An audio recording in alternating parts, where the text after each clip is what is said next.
Cheers!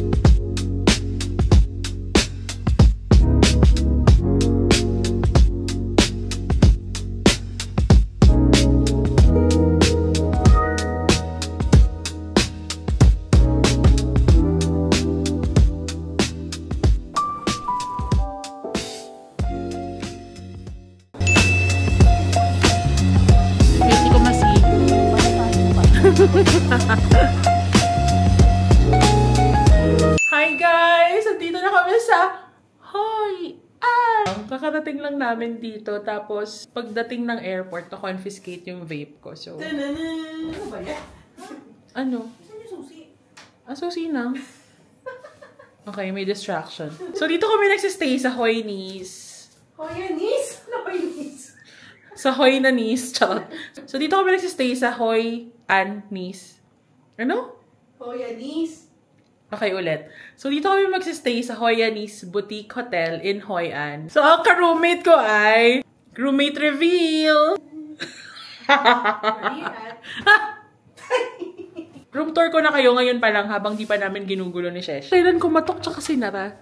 So, ito ang aming room. So, as you can see, it's so like... Oh my God, para kaming guest ng Harry at Reyna ng Vietnam. So, we have a full-size mirror here. And we have a king-size bed na meron dalawang bedside table. Andito ang aming CR. Oh my God, tinan niyo yung CR namin. Merong bathtub na ang lakas makasogo. Tapos, ngayon lang namin nalaman na meron pala kaming balcony. Girl, yung balcony namin, para kung kukunin ni Satanas, B. Ano yan? Bakla, ano? Gusto mo maligo talaga ng ano? Kita natin ng isa't isa. Good morning! It's our day 2 here in Hoi An. And grabe, wala kaming tulog ni Sheshe. Like, 4 AM na kami nakatulog kanina.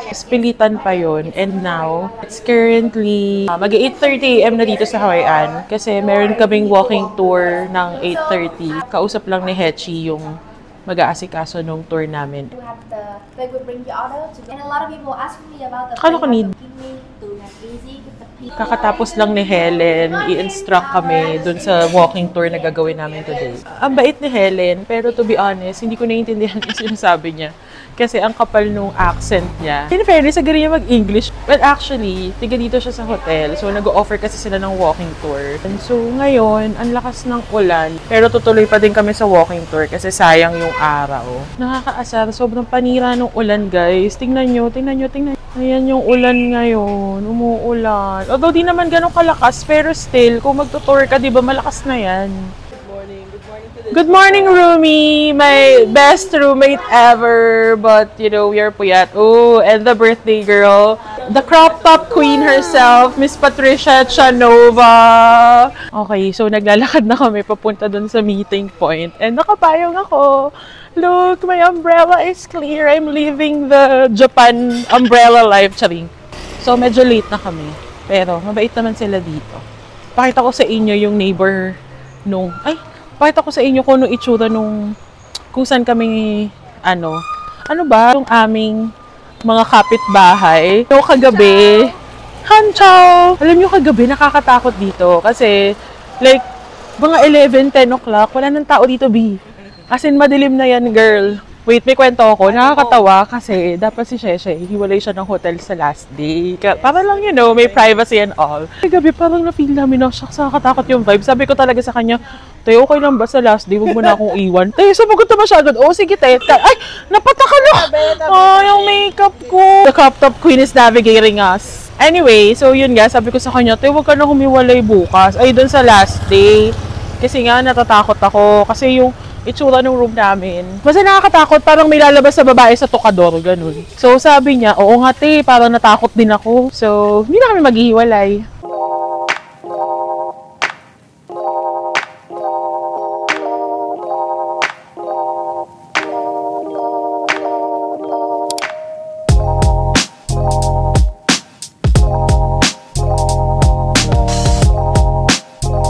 Start na yung walking tour namin.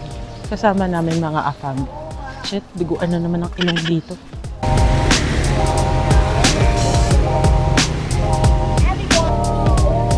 Old name.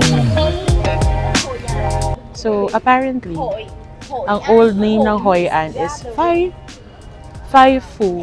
F-A-I-F-O-O. Tinuturo ni ate girl mo. Sino yung kasama namin sa tour? Ang lakas maka Netflix.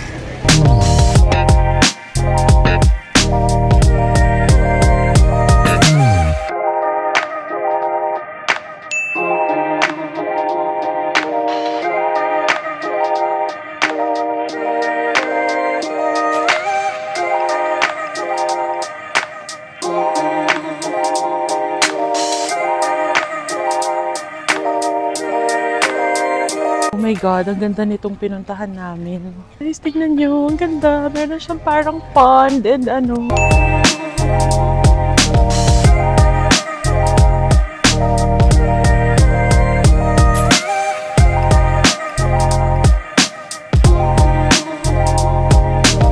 Guys, nakakatawa. Tignan nyo, yung likod nitong pinuntahan namin. Elementary school. So, naglalakad na naman kami, guys. Hindi ko na naman alam kung saan kami papunta, pero ang napansin ko dito sa Hoi An, yung mga streets niya, like ang daming restaurants, ang daming shops, ang daming mga parang boutique hotels, tapos yung mga kainan na parang, yung alam mo yun, yung parang nandyan lang sa kanto. Hindi ko ma-explain, pero makikita nyo naman yung itsura.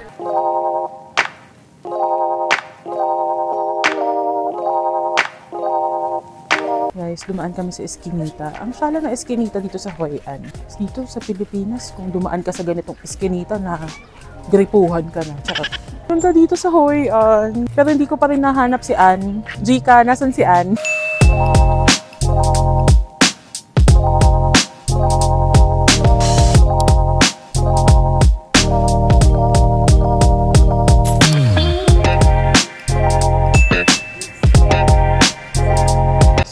Tinuturuan ako ng history ng aking BFF kasi sinakop ng nung French ano tawag sinakop ng France ang Vietnam before, parang kinomemorate na lang nila yung mga bagay-bagay.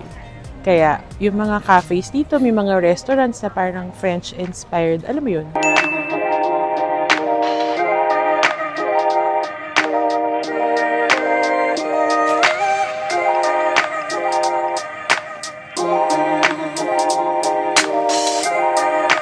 Guys, andito kami sa loob ng Japanese bridge. Gusto ko sana magpa-picture pero sobrang daming tao.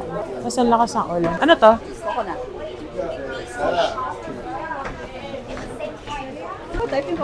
Sapay. Sa unang tingin parang weird, pero habang tumatagal. Parang coconut yan. Gasang chocolate. So, we are about to enter this, I don't know kung anong tawag dito. Ano yan? Altar. May insenso.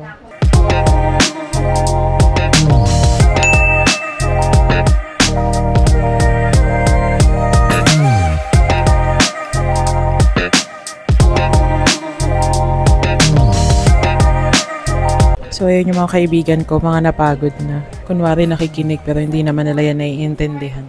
Nandito pa din kami sa old town ng Hoi An. Medyo malaki to. Apparently, 3 streets yung lilibutin namin. So, andito na naman kami sa isang Japanese temple. Pero ayoko nang pumasok sa loob. I mean, ayoko na umakyat kasi pwede ka umakyat dun sa taas. Napapagod na ako. Ang ganda dito sa Hoi An. Grabe. Like, na-preserve talaga nila yung culture. And very warm yung mga tao. Very malambing. Tapos nakakatawa kasi magkatunog sila ng mga tiga-bangko. Mga malalambing yung boses. Yung ibon na yan, kanina pa ako ginugulat yan, bigla na lumilipad yan. Be, akala ko totoo. Ano meron dyan? Ay, ang cute! Ang cute! Ang mga paper cranes. So cute. Parang mini Japanese nook. Charis. Guys, nagpapahinga, diba? Ganyan si Hedge. Ayaw niya sumasama sa vlog. Pero once na makita niyang nagsushoot ka na, bigla siya sisingit. So, andito kami ngayon sa may labas ng parang temple. Ay, ano ba? Japanese temple. May mga upuan dito. Papahinga kami kasi sa totoo lang nakakapagod kapag may hawak kang payong. Sheshe, pakita mo yung Osmo mo. Guys, may bagong labas ng Osmo Pocket 3. Osmo Pocket 3.5. Ganyan kahaba, B. So, ito ang birthday girl, si Miss Patricia Echanova. Wala, sawa na siya sa mga ganitong Japanese temple kasi nalibot niya na yung buong Japan. Si Jika yung pinaka-sweet, pinaka-hindi mainitin ng ulo. Ay, lumayas. Diba? Nilayasan ako, B. Ganyan siya talaga. Very warm person. In 30 minutes, matatapos yung tour namin. So, nag-stop kami dito sa, it's called Mott. So, masarap daw yung lemongrass tea and ginger tea nila dito. So, 18,000 dong lang siya. Actually, naamoy ko na yung lemongrass. I love it. Oh. Sana kasama kita sa Cambodia. Mahilig ka sa lemongrass. Kasi Diba? lemongrass din ang ano nila. Si ate mo mahilig sa lemongrass. Yun na pala yung kasasaya niya. Ba't di na lang i-regalo ko sa kanya? Magtanim siya ng lemongrass sa ano. Ito yung binili naming mix of ginger and lemongrass tea. Cheers! Ang refreshing! My God, ang sarap nito. Guys, pag nagpunta kayo ng Hoi An, try nyo tong ginger lemongrass tea nila dito sa Mott. Actually, famous to dito. Sobrang daming tao. Yun naman yung bumibili at yung pumipila. Pero ang bilis lang ng serving nila. So, malapit na matapos yung tour namin. Magla-last stop na kami. Bumili lang kami nitong refreshments. Nawawala si Jika, yung isang kasama namin. Hindi namin alam kung saan pumunta. Actually, gutom na kami. Tapos yung mga dinadaanan pa namin dito sa Old Town, puro mga restaurants. Kanina, B, merong croissant doon na sobrang bango. As in, amoy na amoy mo yung pagka-butter ng croissant. So, dito na kami sa last stop. So, ito yung last stop namin. May rebulto dito, B. Guys, tapos na yung tour namin. So, naghahanap lang kami ng kakainan. It's already 11:30. Malamang, nagbablog. Ay!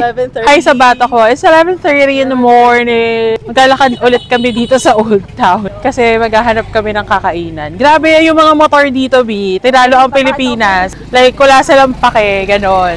So, after ng day tour namin, hindi pa rin namin nahanap si Ann. Sheshe, nahanap mo na ba si Ann? Hoy! Hoy, Ann! Hoy, Ann! Hoy, Ann! Nasa ka na, Hoy, Ann?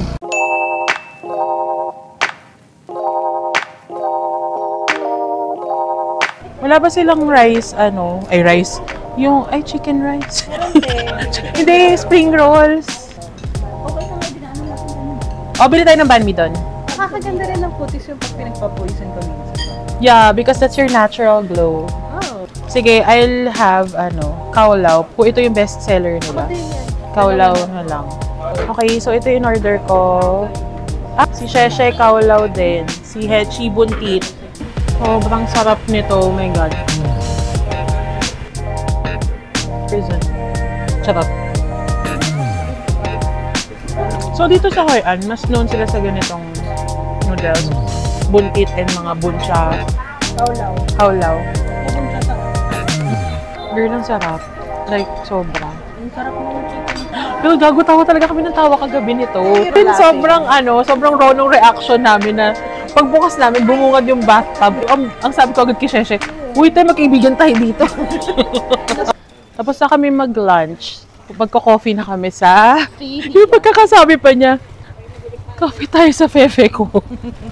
So, yung ganda ko naman dito.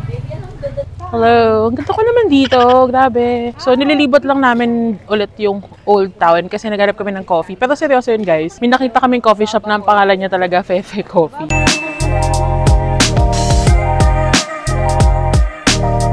One egg coffee. Yeah. It's okay. Make it extra hot if that's possible. Thank you. Hala, excited na ako matry yung egg coffee nila. Actually, yun din talaga yung isa sa mga parang sikat na coffee nila dito, diba? Egg coffee. Pero girl, sana magustuhan ko yung egg coffee. Matamis ba siya? Ito yung egg coffee ko. May sarili siyang pugon. Pero kailangan lang siya i-warm pa. Kasi nahalo ko na yung egg coffee ko. Kasi kung di ko pa haluin, baka scrambled egg na to. Guys, try natin yung coffee.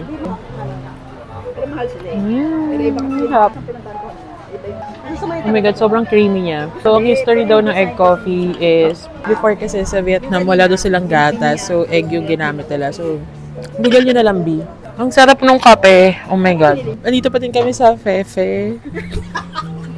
Ulit tayo. So anyway, kayo na pa kami tawa ng tawa dito. Tapos, actually, yung tahimik ng mga kasabay namin dito magkape. Though, ang ginagawa lang naman nila, nagpi-PDA sila sa tabi. So kami, para, okay, di mag-PDA kayo. Kami mag-chichismisa. 1 o'clock na ng hapon. Nakakaramdam na ako ng antok, guys. Kaya medyo na jetlag na ako. 2 p.m. na ngayon sa Pilipinas. So, mga 2 p.m. nag-siesta ako eh. Pabalik na kami sa hotel. Meron palang pest control until 2 p.m. So, maglalakad na kami pabalik. Pero, kain muna kami ng banh mi. Hanap kami ng banh mi on the way. Alam nyo, ang ganda dito sa Hoi An. Usually kasi, di ba, pag pupunta ka sa mga Asian countries, meron sila mga similarities na parang kunwari, ay, yung ganito, para ka lang nasa Makati, ay, dito, para ka lang nasa Taft. Pero dito sa Hoi An, well, at least yung pinuntahan namin today, parang ngayon lang ako nakita ng ganong, iba yung atake dito sa Hoi An, lalo na dun sa Old Town kanina. Sobrang na-preserve nila yung culture, kasi nakakatawa.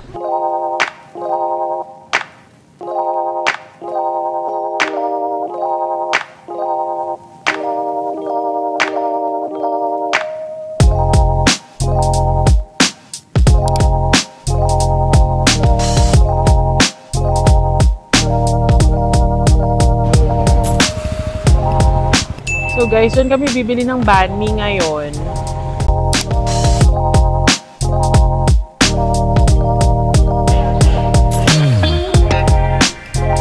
Guys, nakabalik na kami ng hotel. Dito katambay kami dito sa labas. Tapos kinakain namin yung banh mi na binili namin kanina. Katabi kami aeroplano.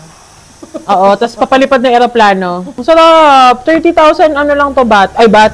Dong. Kakate. Second kiss ka. It's so good, the quality is giving, the bread is so giving the crunchy. So, nandito kami sa A Little Kitchen. Nag-rest lang kami ng konti kanina sa hotel. Then, nagutom ulit kami. So, dito muna kami sa A Little Kitchen kakain ng merienda/early dinner. So, ganito yung itsura ng A Little Kitchen. Actually, guys, kung pupuntahan nyo to, nasa Eskinita part siya. Ito ang aking mga kasama. Nagde-decide ko anong itinerary namin bukas. Naglalakad ulit kami dito sa Old Town. Paggabi pala, sinasara nila yung kalye. So, walang dumadaan ng mga motorista dito. Naghahanap lang kami ng coffee shop na naman. Pero, alam ko magsha-shopping na rin kami ng mga pasalubong and other stuff.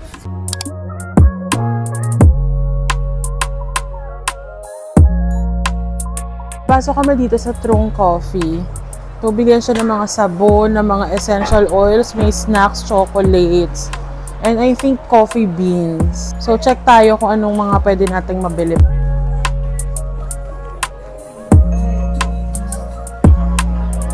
So, lakad lang kami ng lakad. Wala pa kami napipili kung anong mga bibilin namin. Sumasakit na yung ulo ko kasi hindi ko alam kung anong ipapasalubong ko sa nanay ko. Pasalubungan ko na lang kaya siya ng foreigner. Charot.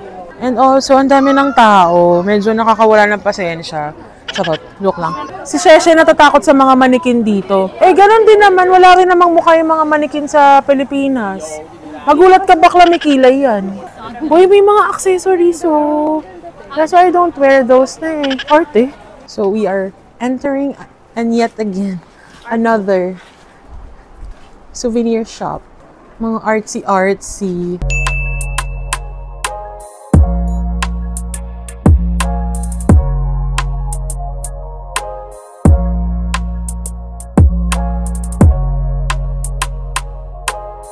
We ordered FIFO coffee. Ito yung parang bestseller, I think, or pinaka parang special tea nila dito sa coffee shop na to. Nasa siyang chocolate. Coffee with sea salt and cream cheese. Ang sarap! Oh my God! Order ako ng tiramisu, si Gika pistachio, bar, cake, whatever. Mga pagod na mga tita. Oh, last na, malapit na tayo sa lantern. So, nandito kami sa Tired City. So, because we're so tired. So, pag pumunta kayo dito sa Tired City, make sure nyo na pag bibili kayo ng t-shirt, pagod kayo. Para ma-justify nyo na, oh, saan mo binili yung shirt mo? Ay, pagod na pagod ako nun. So, pumunta ako ng Tired City. Char. Actually, gaganda ng mga shirts nila. And marami sila mga cute stuff. They also sell stickers, postcards. Pati itong Shivoli Bambam na ito, binibenta din nila dito. Ito yung mga stickers nila, guys. And tote bags as well. Hello, guys! Oh my gosh, guys! Grabe, pagod na kami, guys. Grabe, guys! Nakakapagod pala maglakad-lakad dito sa Hoi An. You know what, guys? Itong katabi ko, wala talaga siyang sinasabi. What's a pagoda? Agoda? Pagoda? Roll the eyes on the floor.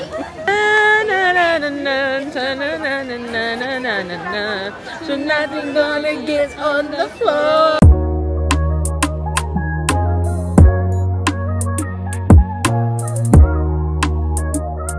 Guys, ang lala ng area na to.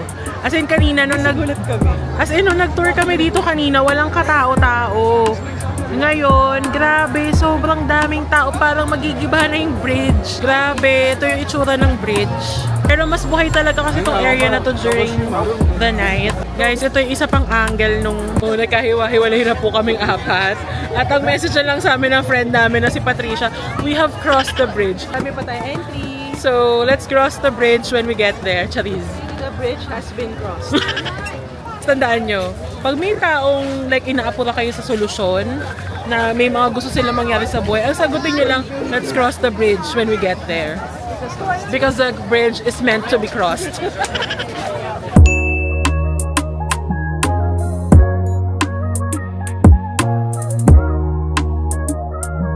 So guys, the bridge has been crossed. And now, nandito na tayo sa night market. When you cross the bridge, it will lead you to the night market. The night market is so big, it's so overwhelming.